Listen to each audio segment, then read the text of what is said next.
China's production problem is also becoming a demand problem, maybe. So, on August 17, China's National Bureau of Statistics, in abbreviation NBS, the country's official statistical agency, released its July economic data in Beijing.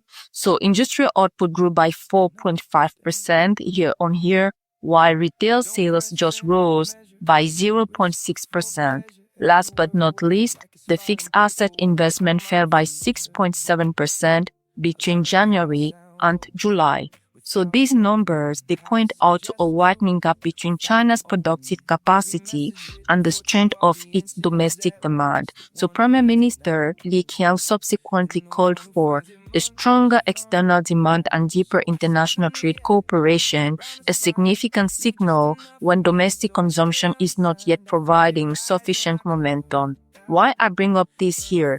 Because China spent decades building an economic model exceptionally good at turning capital, labor, infrastructure, and technology into productive capacity. But productive capacity, 1, and purchasing power, 2, are two different things. They are not the same. They do not necessarily develop at the same speed. That creates a very different challenge from the China of the 90s or 2000s or the early 2000s.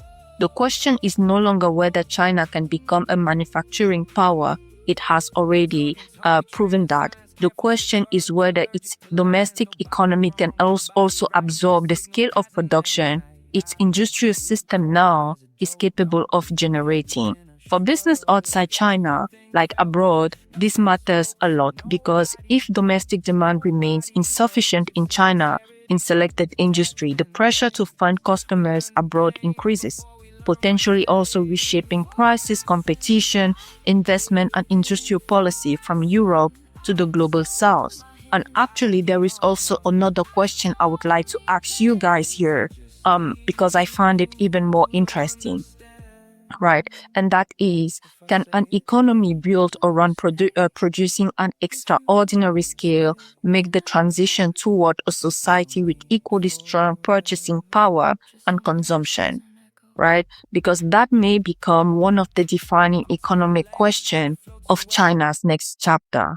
And with that being said, speaking to you in the next one. Bye.